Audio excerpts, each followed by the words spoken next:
C'était un mardi, un de ces matins trompeurs et clairs où l'on s'attend à rien de plus qu'à des réunions à la chaîne et peut-être, avec un peu de chance, à un sandwich qui n'a pas été transformé en caoutchouc au micro-ondes. Je suis entré chez Larkwell & Company comme je le faisais depuis 6 ans. Même badge, même ascenseur qui grinçait légèrement au 10e étage. Même réceptionniste qui m'adressait son habituel hochement de tête pincée. Tout me semblait familier jusqu'à ce que ça ne le soit plus. Je m'appelle Ever et ma femme Miranda Val est la PDG de Larkwell & Company. Oui, vous avez bien lu. Ma patronne est aussi la femme avec qui je partage un prêt immobilier. Du moins, c'était le cas. J'ai reçu la convocation à 9h02. Une notification de l'assistante de direction de Miranda. Objet, discussion urgente, bureau de direction. Je pensais que c'était un problème de projet. Peut-être une crise client. Ou peut-être, si j'étais naïvement optimiste, était-il enfin temps pour cette discussion de promotion que je relançais chaque trimestre depuis 3 ans. Mais en ouvrant sa porte, j'ai su. Miranda était assise derrière son bureau en verre immaculé et un blazer que je n'avais jamais vu auparavant, bleu marine avec des bordures argentées, comme si elle avait choisi une armure pour l'occasion. Elle n'a pas levé les yeux au début, se contentant de tapoter un email imprimé de son ongle manucuré. Son ton était glacial. Je trouve cela déloyal. Déloyal. Ni inefficace, ni non professionnel, ni malhonnête, ni déloyal. J'ai jeté un coup d'œil au papier. C'était une note interne d'une autre entreprise, Dalton Nexus. Lors de mon entretien jeudi dernier, j'ai dit à Miranda que j'avais un rendez-vous chez le dentiste, ce qui n'était pas un mensonge total. J'en avais bien un, mais pas chez un dentiste. J'ai ouvert la bouche pour m'expliquer, mais elle m'a interrompu. Ne vous embêtez pas à le nier. La sécurité vous escortera hors des locaux. Vous pouvez récupérer vos effets personnels, mais votre badge et l'accès au bâtiment sont immédiatement révoqués. Pas de haussement de voix, pas de colère, juste un renvoi calculé. Elle a poussé mon badge sur le bureau comme s'il s'agissait d'une preuve dans un procès. Vous voulez savoir le plus drôle? Ce n'est pas d'avoir été renvoyé par ma propre femme qui m'a le plus blessé. C'est de réaliser, dans ce moment de froid, sous les néons, que j'avais cessé d'être son égal depuis des années, et que j'étais la seule à ne pas l'avoir remarqué. Quand Miranda et moi avons commencé à Larkwell, nous étions toutes les deux sur la défensive. Des soirées tardives, des dîners de ramen à nos bureaux, des brainstorming sur les campagnes clients tout en pliant le linge. À l'époque, nous formions une équipe. Nous nous appelions même Veille, comme si nous étions notre propre agence. J'adore cette version de nous-mêmes. Mais ensuite, les choses ont évolué lentement, discrètement, comme l'eau érode la roche. Elle a gravi les échelons plus vite, s'est fait remarquer par le conseil d'administration plus tôt, a commencé à recevoir des CCD sur des emails que je n'avais pas. Au début, j'étais fier. Bien sûr que si. Elle est brillante. C'est indéniable. Mais ensuite sont arrivées les exclusions subtiles. Les dîners clients. Je n'étais pas invité aux séances de planification stratégique, où j'étais mis au courant plus tard. Les augmentations et les titres passés sous silence, avec l'explication suivante, on ne veut pas avoir l'air de vous favoriser. De me favoriser? J'avais décroché le compte RTOR. J'avais fait appel à Stratos Bank après 3 mois de démarchage téléphonique et de réunions café. J'avais sauvé à moi toute seule un client d'une valeur d'1 million de dollars après qu'un des jeunes cadres eût oublié de livrer des actifs à temps. Mais rien de tout cela n'avait été comptabilisé. Pourquoi? Parce que Miranda et moi partagions le même lit. J'étais le conflit d'intérêts dans son histoire de réussite. Elle m'a dit un jour, après une 3e augmentation refusée, qu'elle ne pouvait pas être vue en train de promouvoir son mari. Je lui ai demandé, très sérieusement. Mais qu'est-ce que je fais là? Elle n'a pas répondu, mais elle a commencé à m'appeler Everett de la stratégie lors des réunions. Pas mon mari, pas Everett, juste un titre de fonctionnaire. Jetable, remplaçable, emballé dans une boîte. Pourtant, je suis resté. Je me suis justifié. J'ai dit que je soutenais, que je me sacrifiais pour la situation globale. Mais avec le recul, je me suis tu, tandis que j'étais lentement effacé. 3 ans de propositions d'augmentation trimestrielle. Vous savez, le genre.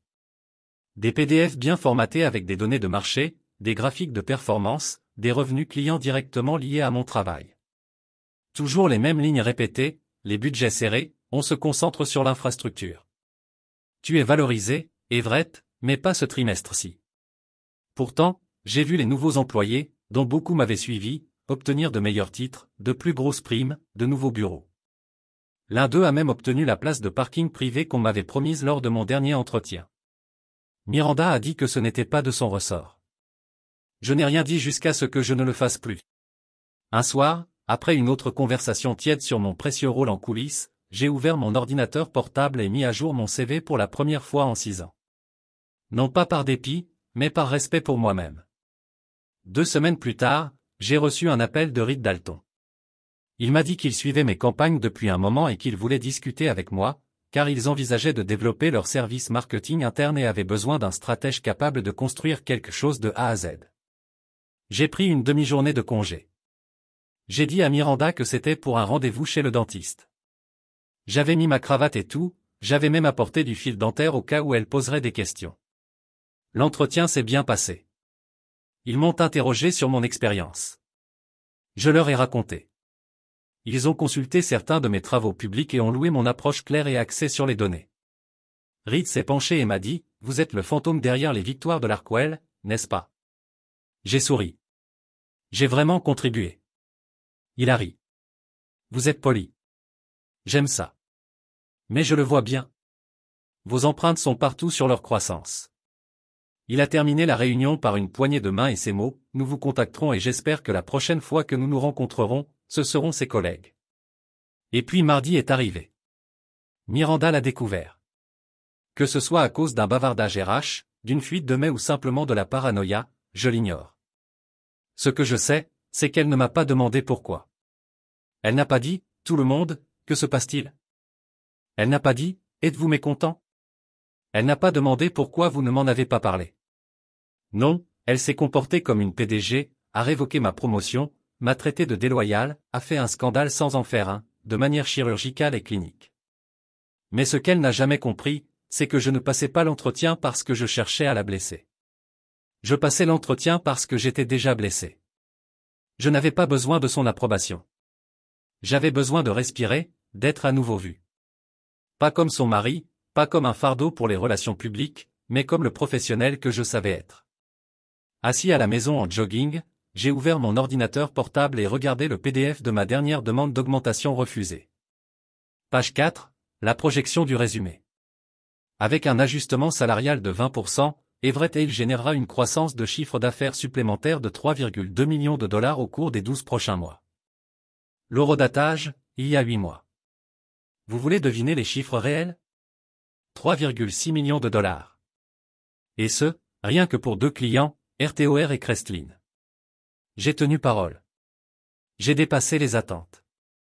Et j'ai été viré pour avoir cherché un nouveau terrain. Mais voici ce que Miranda ignorait. Reed ne voulait pas simplement me proposer un poste. Il voulait que je construise toute la division de toutes pièces. Il voulait que je donne mon avis sur la stratégie de marque, les relations clients et l'orientation des campagnes. Pas seulement pour exécuter, mais pour façonner la vision. Ce que je n'avais pas été autorisé à faire chez Hilkel depuis des années. J'ai regardé ma boîte de réception, puis j'ai appuyé sur « Répondre ». Objet, réunion du jeudi. Message. Salut Reed. Jeudi, ça me va toujours. J'ai hâte à la prochaine conversation. Everett. Je me suis adossé à ma chaise et j'ai regardé le faible reflet sur l'écran de l'ordinateur portable. Miranda a appelé ça de la déloyauté, mais moi, j'appelle ça me choisir moi-même. Et si ça fait de moi le méchant dans sa salle de réunion, tant pis. Je préfère être le méchant de son histoire que le fantôme de la mienne. C'est étrange ce dont on se souvient quand le monde commence à basculer. Je ne me souvenais pas des 6 années passées à travailler tard pour nettoyer le bazar des autres. Je n'ai pas pensé aux dizaines de campagnes que j'ai menées à bien. Non, ce dont je me souvenais surtout à ce moment-là, c'était du silence soudain qui régnait au bureau quand j'ai ramassé ce carton. Vous savez, celui-là, le carton, tu as été viré. Je l'avais laissé sous mon bureau pendant des années. Je plaisantais toujours en disant que je l'utiliserais quand on déménageait lors des agrandissements. Il s'est avéré qu'il avait une fonction bien plus froide. Je l'ai gardée élégante. Je n'ai pas tout balayé dedans comme si je partais en trombe. Pas de claquement théâtral des tiroirs du bureau, juste des mouvements lents et intentionnels. Une photo encadrée de mon frère et moi prise lors d'une randonnée dans l'Oregon. La tasse à café de marque que Miranda m'a offerte il y a 2 ans. À mon stratège préféré, il disait, ce n'est plus qu'une blague ennuyeuse. 2 carnets, mon stylo bleu et le presse-papier en céramique en forme de lion que j'avais reçu lors d'une réunion d'entreprise. 6 objets, 6 ans. Il n'en a pas fallu plus pour l'effacer. On m'observait, mais personne ne disait mot. Personne n'osait. Certains me lançaient un regard. Inquiétude, peut-être regret, mais personne ne s'est manifesté, sauf Léa. Elle travaillait dans l'expérience utilisateur. Un esprit brillant. Un cœur tendre. Elle m'a glissé un post-it tandis que je fermais le dernier rabat de ma boîte. Tu ne méritais pas ça. C'était écrit à l'encre verte. J'ai plié le mot soigneusement et l'ai glissé dans la tasse. Mes mains ne tremblaient pas. Je n'ai pas pleuré. Je suis resté planté là, à regarder autour de moi la pièce que j'avais contribué à façonner, et à saluer personne en particulier. Puis je suis parti. La descente en ascenseur m'a semblé plus longue que d'habitude. Peut-être était-ce dû au silence. Peut-être était-ce dû au fait que ma propre femme était à l'étage, faisant comme si je n'avais jamais compté. Ou peut-être c'est parce que j'ai senti un changement en moi, quelque chose se briser, quelque chose naître. La porte s'est ouverte. Je suis sorti, la boîte coincée sous mon bras, comme un symbole de défaite silencieuse ou de victoire silencieuse, selon la façon dont on la présentait. Arrivé au parking, mon téléphone a vibré. Reed Dalton, on se voit jeudi? J'ai fixé l'écran, puis j'ai répondu, oui, midi, ça va. Et juste à ce moment-là, au moment même où j'appuyais sur « Envoyer », un autre SMS est arrivé. Cette fois Daria, l'une des jeunes collaboratrices en gestion de clientèle. Elle me suivait depuis des mois. Une fille intelligente, un bon instinct. Son message, tout le monde en parle. Que s'est-il passé? Je l'ai ignoré. Pas par méchanceté. Je n'avais simplement pas envie d'être la prochaine victime des ragots du bureau. J'ai déposé la boîte soigneusement sur la banquette arrière de ma voiture et j'ai fermé la porte avec intention. Ni colère, ni honte, juste une finalité. Vous savez, quand j'ai rejoint l'Arkwell, Miranda et moi faisions du covoiturage. On y allait ensemble, écoutant de vieilles ballades rock et parlant d'eux. Les idées des clients et ce que nous voulions pour notre avenir. Mais depuis 1 an, voitures séparées, calendrier séparé, tout est séparé. C'est comme si nous avions cessé d'être nous-mêmes dès qu'elle est entrée dans ce bureau d'angle. Je pensais que l'amour pouvait survivre à tout. Il s'avère qu'il ne survit pas à être géré comme un employé. En rentrant chez moi, j'ai baissé la vitre et laissé le vent me caresser le visage. C'était purifiant, comme si je sortais enfin d'une longue réunion sans air qui avait duré 3 ans.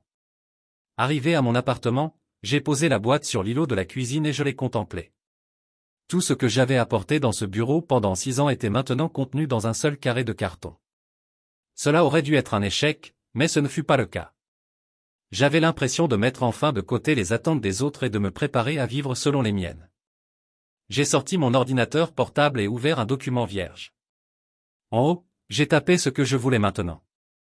Je ne l'ai pas encore rempli, mais je le ferai car, pour la première fois depuis longtemps, je n'attendais pas d'évaluation. Je n'attendais pas. Je comptais sur un conjoint pour valider ma valeur. Je n'attendais pas une invitation à une réunion pour prouver que j'avais ma place.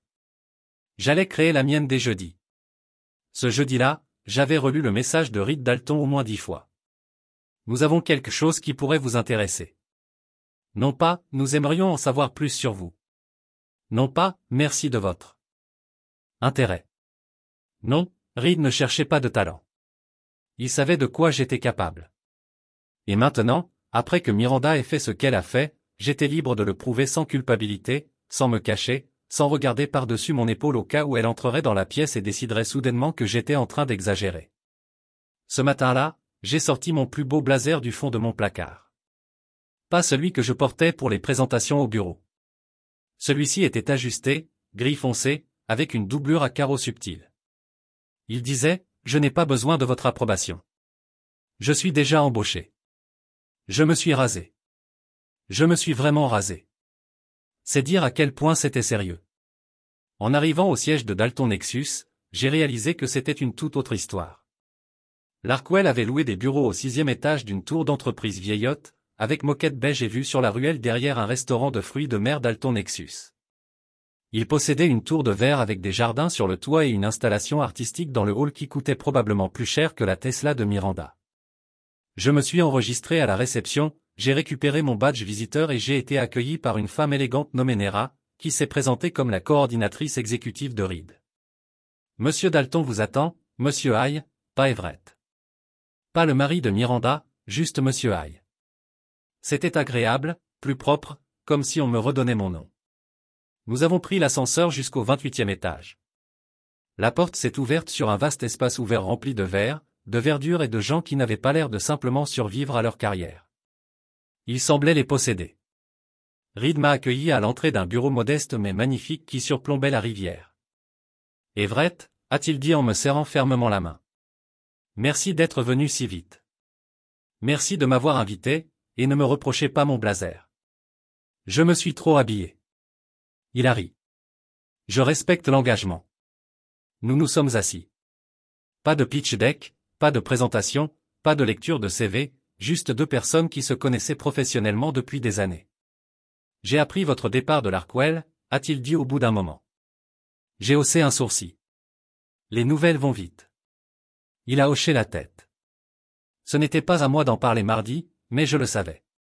D'ailleurs, c'est en partie pour cela que j'ai avancé ce rendez-vous. Je n'ai rien dit. Laissons-le parler. Nous réévaluons nos partenariats avec les agences depuis des mois. Le travail de Markwell était solide, mais irrégulier, et cette incohérence a cessé avec vous. Dès votre départ, notre chargé de clientèle a changé et notre campagne en a immédiatement pâti. C'était rapide, ai-je dit. Nous avons des indicateurs de suivi, a répondu Reed. Nous avons constaté l'impact de votre absence dans les 48 heures. Il se pencha en avant, puis joignit les mains. Je serai direct avec vous. Ce n'est pas une interview. C'est une offre d'emploi. J'ai cligné des yeux. Il ne bluffait pas. Il a sorti un dossier, l'a ouvert et l'a glissé sur le bureau. Directeur du développement stratégique. Vous allez constituer et diriger notre équipe marketing interne. Liberté totale. Autorisation budgétaire. Pas de menottes. Salaire à l'intérieur. Prenez une nuit pour réfléchir. J'ai baissé les yeux. Le chiffre qui me fixait était presque le double de ce que je gagnais à l'Arkwell.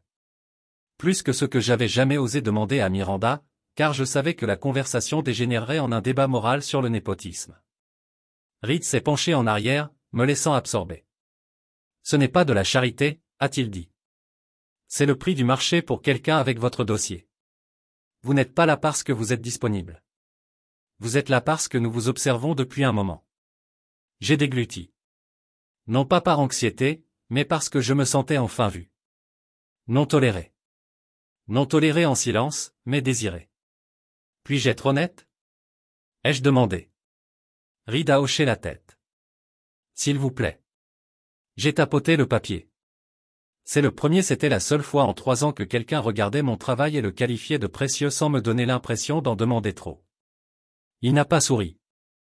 Il n'a pas hoché la tête. Il a juste dit, alors, que ce soit la dernière fois que tu t'y mets. J'ai pris le dossier, sans le signer sur le champ. Par respect, par professionnalisme, parce que je voulais aborder cette décision avec clarté, sans réagir. En quittant le bâtiment, le soleil brillait juste à temps. J'ai regardé Riverwalk et j'ai repensé à la façon dont Miranda me traitait de rêveuse quand je voulais présenter directement à Dalton Nexus. Ils sont hors de notre portée, m'avait-elle dit un jour. Non, j'entrais au cœur de leurs opérations avec une offre de direction. Et Miranda, elle, n'avait aucune idée de ce qui allait arriver. 3 jours. C'est le temps qu'il a fallu pour que l'ondulation se transforme en vague. À première vue, cela ressemblait à une transaction commerciale classique. Un contrat marketing transféré à une autre agence. Ça arrive tout le temps, non? Mais quand le compte représente 30% de votre chiffre d'affaires annuel. Ça ne fait pas que piquer, ça déchire. Et quand ce compte disparaît parce que le stratège qui l'a créé, moi-même, a été mis à la porte comme une responsabilité, eh bien, ce n'est pas seulement une perte commerciale. C'est personnel. J'étais assis à mon nouveau bureau chez Dalton Nexus. Oui, mon bureau. Vue panoramique, finition noyer élégant, chaise ergonomique, pas de box, pas de poste de travail usagé dans un coin. Ce bureau avait une porte et une plaque signalétique à l'extérieur indiquée Everett Aye, directeur du développement stratégique. Cela ne semblait pas encore réel jusqu'à 11h02, lorsque j'ai reçu une copie d'une communication client sortante. Objet, transition des services de Reed Dalton, PDG de Dalton Nexus, à Miranda, PDG de Larkwell & Company, copie d'Everett Aye, directeur du développement stratégique. Chère Mademoiselle Val, après un examen interne approfondi et un réalignement stratégique, Dalton Nexus a pris la décision de mettre fin à notre partenariat d'agence avec Larkwell & Company, avec effet immédiat. Nous sommes reconnaissants pour le travail fourni par votre équipe ces dernières années et vous souhaitons la bienvenue. Succès. Tous les outils marketing et les responsabilités des campagnes en direct seront transférés à notre nouveau service interne, supervisé par Monsieur Everett Aye. Veuillez organiser le transfert sécurisé de tous les documents d'ici la fin des heures de bureau vendredi. Cordialement, Dalton, PDG de Dalton Nexus. Je me suis adossé à mon siège et j'ai fixé l'écran. Non pas par choc, mais parce que le timing poétique de tout cela avait le poids d'une justice poétique. C'était le moment de Miranda. Sa boîte mail, sa salle de réunion, son point de presse hebdomadaire, tout était sur le point de s'enflammer. Et je n'avais pas encore allumé une seule allumette. Je n'ai pas dit un mot contre elle. Je n'ai pas supplié Dalton Nexus de laisser tomber Larwell. Je n'ai pas rédigé de mémo vindicatif en coulisses. Je n'ai fait qu'exister, et cela m'a suffi. Un coup frappé à ma porte a interrompu mes pensées. C'était ça, l'une des nouvelles membres de mon équipe. Vive, perspicace, et avec environ 5 longueurs d'avance sur la plupart des personnes présentes. Tout va bien, a-t-elle demandé. J'ai souri. Mieux que bien. Tout est en marche, acquiesça-t-elle. Je viens d'être mise au courant du protocole de transition. Je vais commencer à extraire la liste des actifs. Merci. Lorsqu'elle est partie, j'ai rouvert ma boîte mail, cette fois sur le canal Slack interne. Les notifications bourdonnaient. Des messages discrets de personnes encore chez Larkwell. De Jared Design, je viens d'apprendre la nouvelle. Ça pique un peu. De Léa UX, c'est toi qui as les commandes maintenant, non? Des comptes Aria. La porte de Miranda est restée fermée toute la matinée. Personne ne parle. On sait tous pourquoi. L'ironie était trop forte. Elle m'a viré pour déloyauté. Et maintenant, elle perdait son plus gros client à cause de cette décision. Comment appelle-t-on ça? Karma, justice, l'effet boomerang. J'appelais ça de la clarté. Elle n'a pas seulement perdu un stratège. Elle a perdu sa crédibilité, car on ne jette pas son MVP en espérant que le stade soit plein. Et peut-être, juste peut-être, commençait-elle à s'en rendre compte. À 14h16, j'ai reçu un SMS d'un numéro inconnu. Je n'avais pas besoin de deviner. Miranda, je suppose que tu es impliqué. Pas de salutation, pas de politesse, juste une déviation.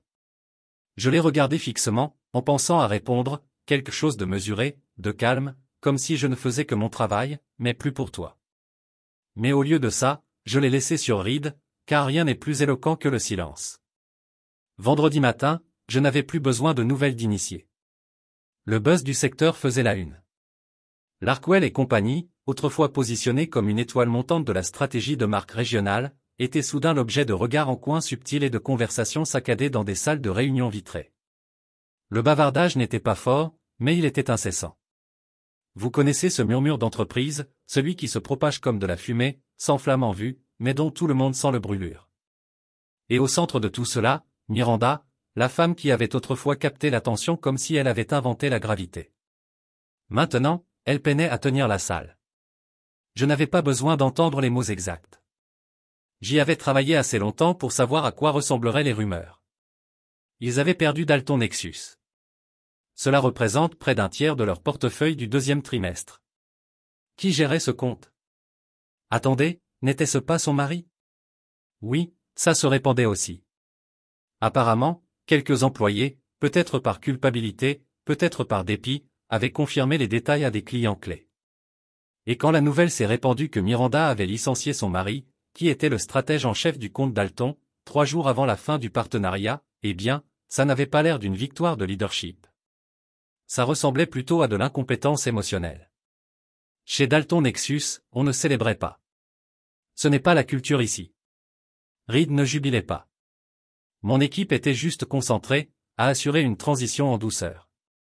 Pas de drame, pas de remuer le couteau dans la plaie. Mais moi? Je mentirais si je disais que je n'appréciais pas la symétrie poétique de tout cela. Vers midi, j'ai reçu un message Slack de Tessa. Pour info, Miranda m'a contacté. Tu veux un appel Zoom pour discuter du calendrier? Tu veux que je te réponde? J'ai répondu. Tu peux gérer. Sois poli. Sois concis. Rien de superflu. Elle a envoyé un emoji pouce levé et en est restée là. Professionnalisme, précision. Exactement comme je voulais. Mais quelques minutes plus tard, un autre message est arrivé, cette fois sur mon téléphone. Aria, comptabilité, rigolade, Miranda fait les 100 pas. Le directeur marketing vient de quitter une réunion en trombe. Ils sont en pleine crise. Je n'ai pas répondu. Je n'en avais pas besoin. Miranda avait fait son choix. Elle a présenté ça comme de la loyauté envers l'entreprise. Elle a qualifié ma recherche d'emploi discrète de trahison. Mais en réalité, elle a éliminé la seule personne qui maintenait l'équilibre du navire. Et l'équipage, il commençait à le remarquer. En fin d'après-midi, Léa, mon ancienne collègue de l'expérience utilisateur, m'a envoyé une photo. C'était un instantané granuleux du tableau blanc de Larkwell, pris dans leur salle de stratégie, sous le titre « Objectif de chiffre d'affaires du deuxième trimestre, client à surveiller ». 3 noms étaient entourés au marqueur rouge. Et en haut, Dalton Nexus, licencié. J'ai scruté la photo un moment, non pas avec fierté, mais avec détermination. Je n'avais pas orchestré cet effondrement. Je n'avais manipulé personne. Je n'avais envoyé aucun mot négatif sur Miranda à Reed ou au conseil d'administration. J'étais simplement parti et j'avais mieux fait mon travail ailleurs. La vérité avait fait le reste. Et maintenant, l'entreprise que j'avais bâtie à moitié, brique par brique stratégique, s'effilochait, car la seule personne qui aurait dû protéger ses fondations avait décidé que son ego passait avant tout. Quel est le vieux dicton? Le poisson pourri par la tête. Alors que la journée touchait à sa fin, Reed est passé à mon bureau. Ça te convient? A-t-il demandé. Oui, j'ai dit. On avance plus vite que prévu. L'équipe est solide. Il s'est appuyé contre l'encadrement de la porte. Miranda m'a contacté ce matin, très poliment, très raide, pour me demander si nous allions reconsidérer notre décision. J'ai haussé un sourcil et il a souri. Je lui ai dit, nous avons déjà transféré 80% des documents et nos résultats internes se sont déjà améliorés depuis ton arrivée. Il a marqué une pause. Elle n'a pas répondu. J'ai hoché la tête lentement. J'imagine qu'elle ne le ferait pas. Reed a reculé. Si jamais vous avez besoin de temps, dites-le moi.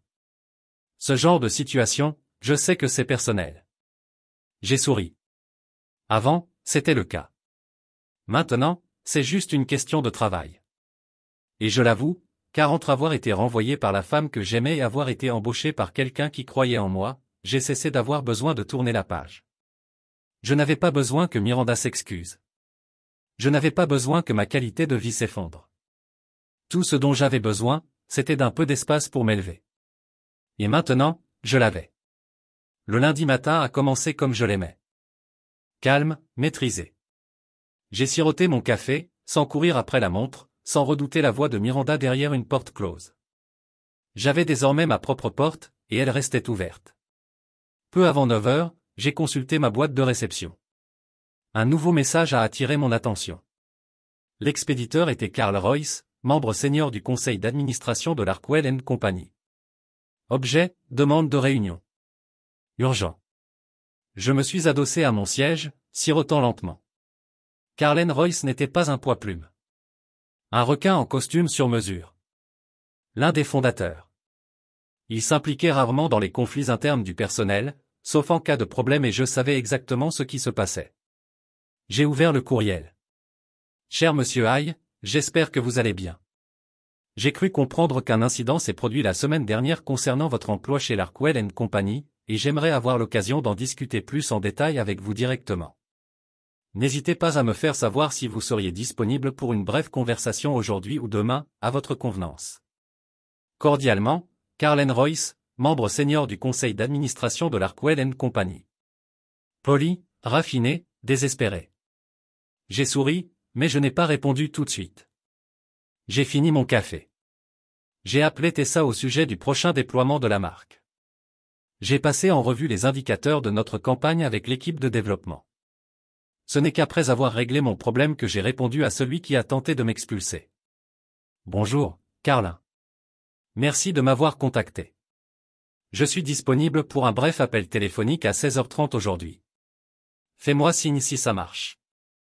Everett High, a-t-il répondu en 6 minutes chrono. J'ai tout compris. À 16h29, mon téléphone a sonné. Monsieur High, a dit Carlin d'une voix douce et posée. Merci d'avoir pris le temps. Bien sûr, ai-je dit, que puis-je faire pour vous? J'y vais tout de suite. J'ai examiné votre dossier personnel, vos performances, vos contributions à notre portefeuille client, et franchement, votre licenciement soudain a été une surprise.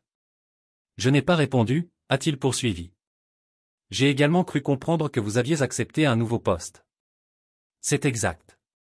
Un poste de direction, je suppose. Vous avez raison.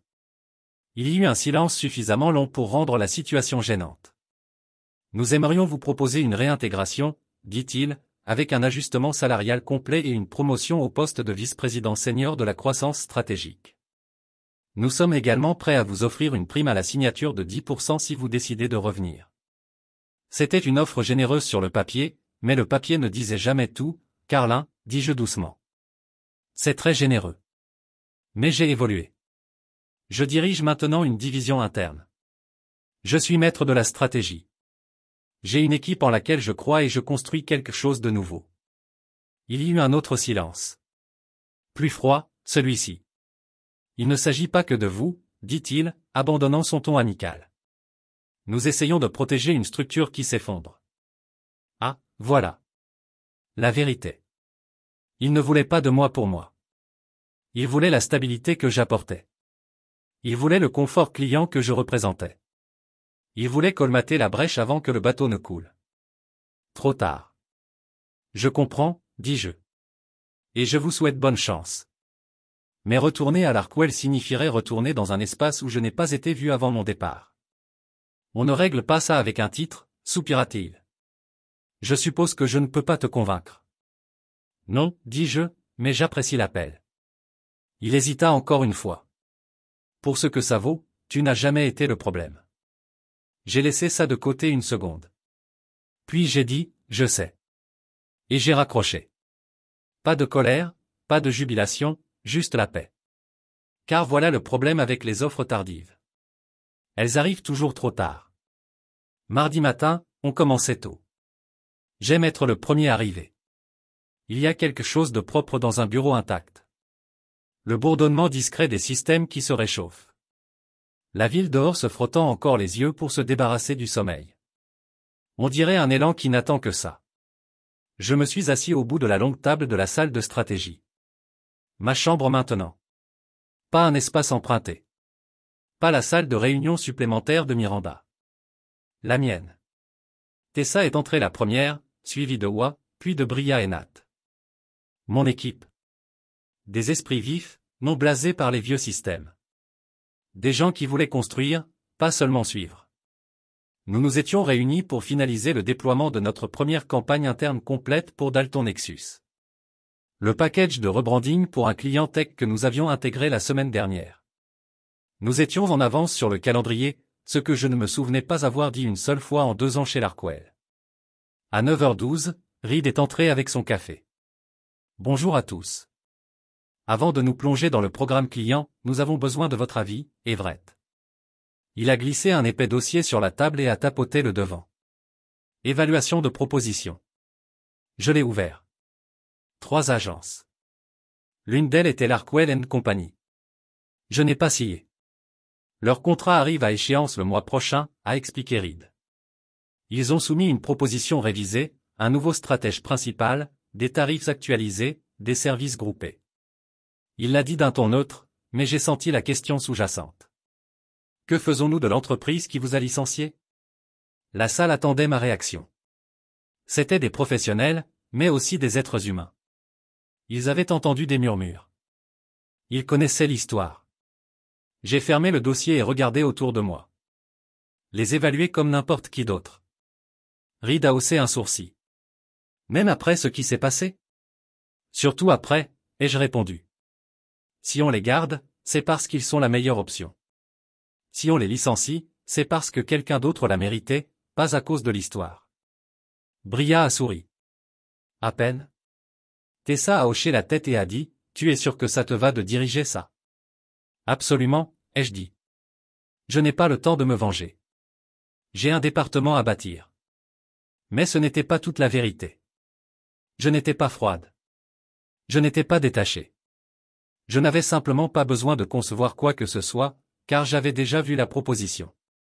J'avais déjà examiné les données de la campagne et je savais déjà que les chiffres de l'Arkwell étaient stables. Leur présentation était conforme à un modèle.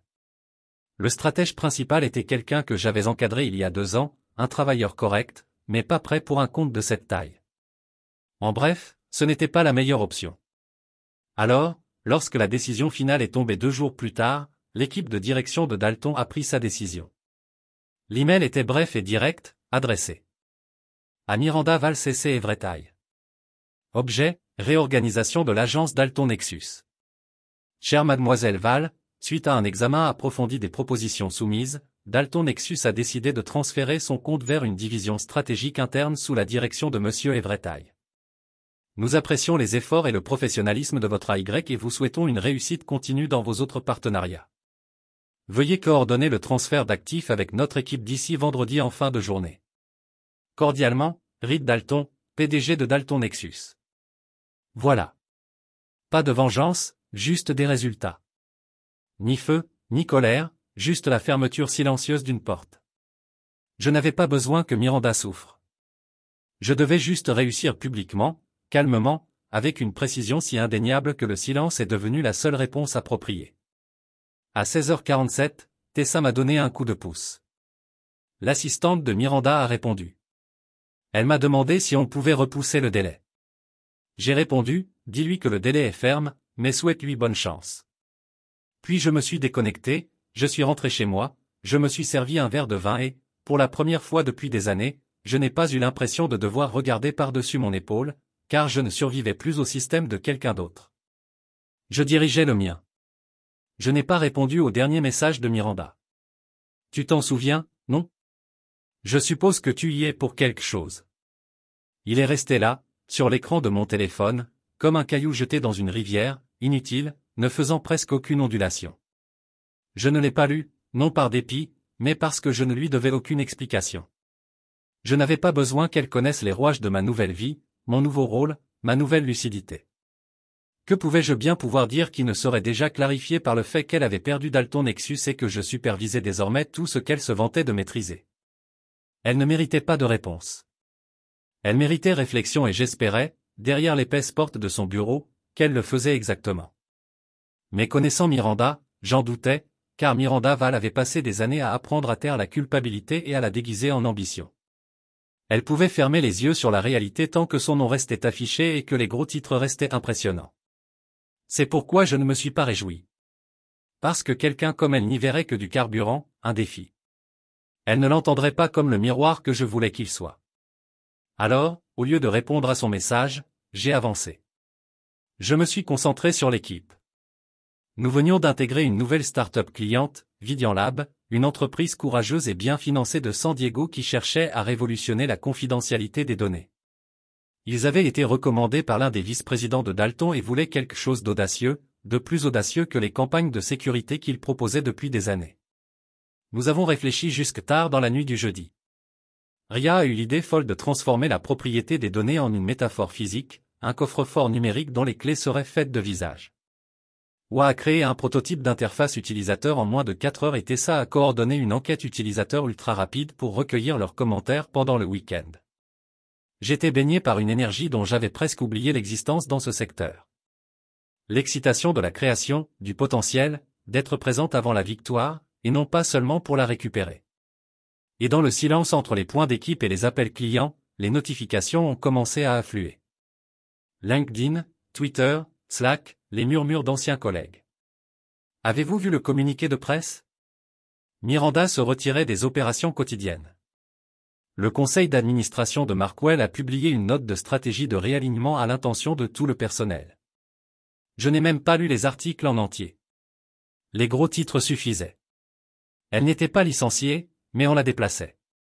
Langage doux, cadrage poli, recentrage sur la vision à long terme, délégation temporaire des opérations à la direction, rééquilibrage personnel, tous les synonymes en entreprise pour dire « vous avez perdu le contrôle et nous avons besoin de quelqu'un d'autre aux commandes ». Je me suis adossé à mon siège, regardant la ville se brouiller derrière la vitre.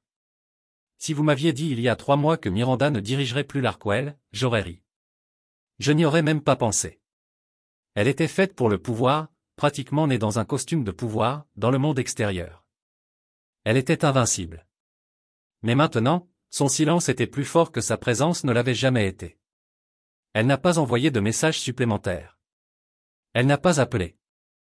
Elle n'a pas cherché à s'excuser, à s'expliquer ou à réécrire l'histoire. Et je n'ai pas cherché à en finir, car la conclusion ne vient pas de ceux qui vous ont blessé. Elle vient de ce que vous choisissez de faire après. Et je choisissais de construire quelque chose de meilleur. Une semaine plus tard, j'étais invité à intervenir lors d'une table ronde marketing organisée par Vidian Lab. Une petite salle, un public attentif, mais il voulait entendre le point de vue de personnes ayant franchi le pas des structures d'agences traditionnelles au leadership stratégique interne. La modératrice, une journaliste perspicace du nom de Claire Riddick, m'a demandé à mi-parcours, « Monsieur Hay, quel conseil donneriez-vous à quelqu'un qui a été constamment ignoré, sous-estimé par des gens qui prétendent le soutenir ?» J'ai marqué une pause, non pas parce que je ne savais pas quoi dire, mais parce que je savais exactement ce qu'il ne fallait pas dire. Je n'ai pas mentionné Miranda. Je n'ai pas évoqué la trahison du conseil d'administration. Je n'ai même pas mentionné l'Arkwell. Au lieu de cela, j'ai dit, arrêtez d'attendre la reconnaissance. Construisez quelque chose qu'ils ne peuvent ignorer. Le public a hoché la tête. Claire a esquissé un léger sourire. Mais je n'avais pas fini.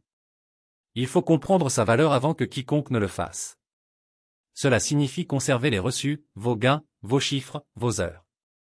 Cela signifie savoir ce que vous apportez, même s'il vous tire constamment la chaise sous les pieds. Avez-vous vécu cela? A-t-elle demandé doucement. J'ai regardé les rangées d'yeux attentifs. C'était le cas, ai-je dit, mais ce n'est plus le cas. Après la table ronde, plusieurs participants sont venus discuter. L'un d'eux était un jeune stratège new-yorkais, Arjun, qui m'a dit, j'ai travaillé sous la direction d'un fondateur qui me rappelle beaucoup votre histoire. Visionnaire mais dédaigneux. Tout passe par lui, même quand il a tort. Je lui ai demandé, avez-vous commencé à chercher ailleurs? Il a eu l'air gêné. Moi oui, mais ça me paraît déloyal. J'ai souri. Il n'y a rien de déloyal à savoir qu'on a dépassé les bornes. Il m'a regardé comme si quelque chose venait de se produire. Et c'était là la vraie victoire. Ce n'était pas le salaire. Ce n'était pas le bureau. C'était que je me servais enfin de mon expérience comme autre chose qu'un avertissement. Je l'utilisais comme un modèle. Ce soir-là, de retour à la maison, je me suis servi un verre et j'ai parcouru ma boîte mail. Entre 2 mémos clients se trouvait une notification LinkedIn.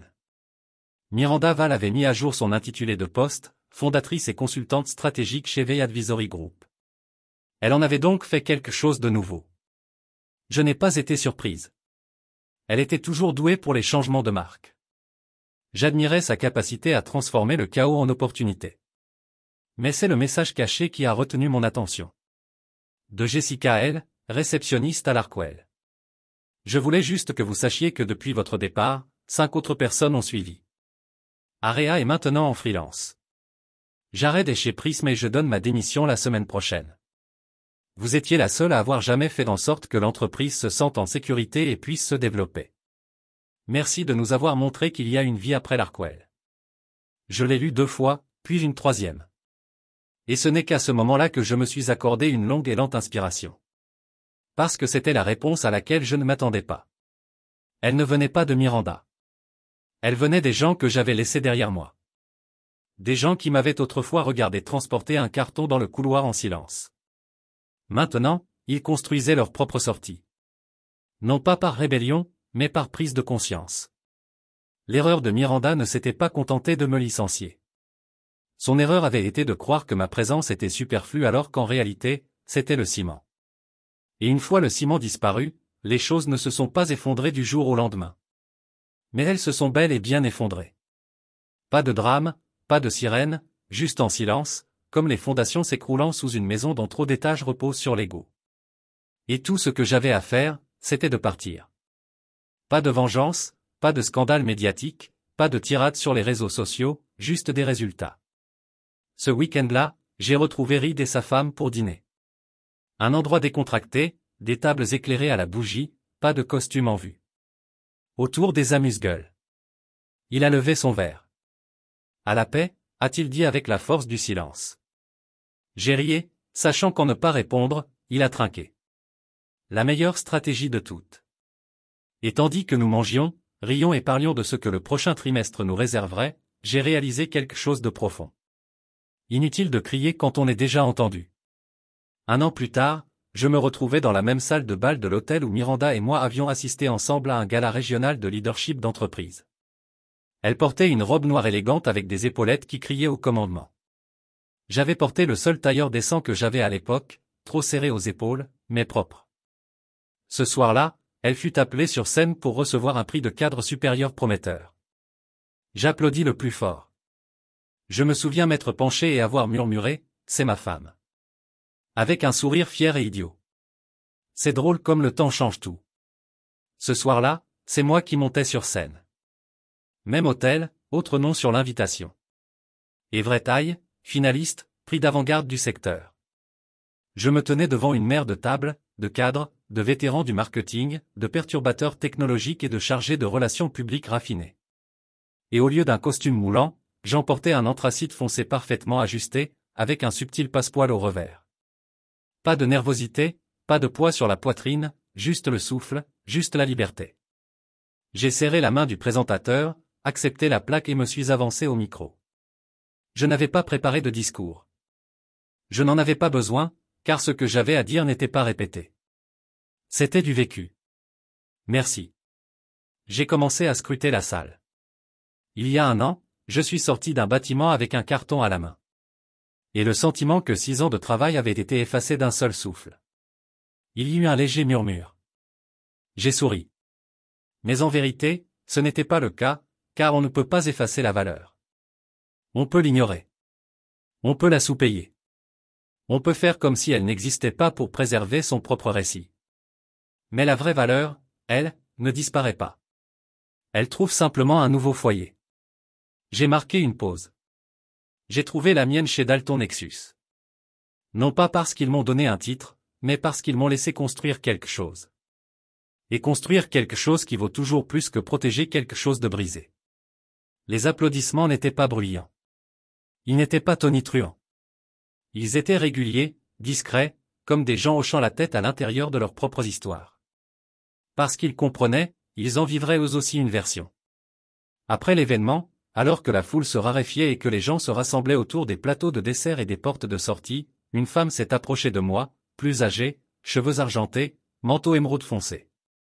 Ella Wilcox, ancienne conseillère du conseil d'administration de l'Hartwell. Nous ne nous étions rencontrés qu'une seule fois, brièvement, lors d'une revue trimestrielle, il y a des années. Elle me tendit la main. Tout, dit-elle avec un léger sourire.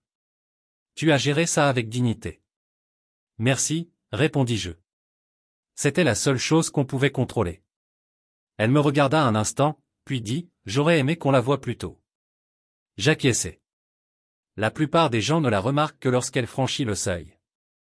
Elle ne protesta pas, me toucha simplement le bras doucement et poursuivit son chemin. Ce soir-là, je rentrais chez moi dans un appartement calme, pas vide, juste paisible. Le genre de silence qui donne l'impression d'un espace vital, pas d'une absence. Je me servis un verre de scotch et m'assis près de la fenêtre. Les lumières de la ville clignotaient, rappelant que la vie continue, peu importe qui regarde. Puis j'ouvris mon ordinateur portable et saisis le nom de Miranda. Son profil avait encore changé. Miranda Val, consultante indépendante, conseillère d'administration, conférencière. Elle était toujours dans le coup, toujours sous le feu des projecteurs, toujours visible, mais son éclat s'était atténué. Plus d'articles la citant comme la prochaine grande star. Plus de nouvelles récompenses. Quelques interventions dans des panels, certes, mais l'élan était retombé. J'ai décroché. Pas par mesquinerie, par finalité. Et puis le message est arrivé. 12 mois de silence, sans appel, sans email, sans SMS jusqu'à maintenant. Miranda, tu as toujours dit vouloir construire quelque chose. Je suppose que je comprends enfin ce que tu voulais dire. Félicitations, Everett. Tu l'as mérité. J'aurais juste aimé ne pas avoir tout perdu pour comprendre. Je l'ai regardé fixement. Ça ne m'a pas blessé. Ça ne m'a pas réchauffé non plus. C'était juste l'écho d'un chapitre clos. Le murmure de quelqu'un qui entendait enfin ce que tu disais bien après que tu aies cessé de parler. Je n'ai pas répondu. Elle n'avait pas dit « Je suis désolé ». Et je n'avais pas besoin qu'elle le fasse. Elle avait déjà dit la partie qu'il fallait qu'elle dise. Tu l'as mérité. Et ça suffisait. Parce que pendant des années, j'ai pensé que si je continuais à être bon, loyal, patient, mesuré, je finirais par être récompensé. Que Miranda reconnaisse le poids que je portais pour nous deux. Qu'elle se battrait pour moi comme je me suis battu pour elle. Mais elle ne l'a pas fait. Elle s'est battue pour son image, sa perception, sa position. Et quand elle m'a perçu comme une menace pour tout cela, elle m'a viré net, efficacement, comme si j'étais un simple poste budgétaire dans un rapport trimestriel. Ce qu'elle ignorait, c'est qu'elle n'avait pas licencié une employée. Elle avait libéré un leader. Car quitter l'Arkwell et la quitter n'était pas la fin de ma vie. C'était le début de moi. Le vrai moi. La version qui ne s'excusait pas de prendre de la place. La version qui ne se corrigeait pas pour mettre les autres à l'aise. Et cette version, il ne faisait que commencer. Une semaine plus tard, je devais animer un sommet d'équipe interne à Dalton. Un week-end de collaboration totale pour tous les services. Nous l'avons appelé la semaine de la vision. Et lors du dîner de clôture, Tessa a levé son verre par-dessus la table et a dit à Everett, pour nous avoir appris que la stratégie ne se résume pas à la direction que nous prenons, mais à la personne que nous devenons une fois arrivés à destination. L'équipe trinquait. Et j'étais assis là, humble. Non pas parce qu'il me félicitait, mais parce qu'il me voyait. Non pas comme le mari de Miranda, ni comme celui qui était derrière le rideau. Non pas comme l'erreur discrètement balayée par la porte, mais comme quelqu'un qui a finalement franchi la porte qu'il s'était construite. Et tout se résumait à une seule phrase. La dernière chose que je lui ai dite dans ce bureau froid, alors qu'elle glissait mon badge sur le bureau et me traitait de déloyal. Je te souhaite bonne chance. À l'époque, cela ressemblait à un adieu. Non, maintenant, cela ressemble à une frontière, une ligne entre qui j'étais et qui je refuse de redevenir. Car pardonner ne signifie pas revenir. Et la paix n'a pas besoin de proximité. Alors, où que soit Miranda aujourd'hui, qu'elle se reconstruise ou qu'elle se retire, je lui souhaite sincèrement bonne chance, car laisser partir quelqu'un qui ne m'appréciait pas m'a donné l'occasion de découvrir quelqu'un qui m'a enfin fait me connaître. Et c'est la plus belle des vengeances. Ni le succès, ni les applaudissements, ni les gros titres, mais le respect de soi, la liberté et le pouvoir silencieux et inébranlable de savoir que vous n'en avez jamais eu besoin au départ.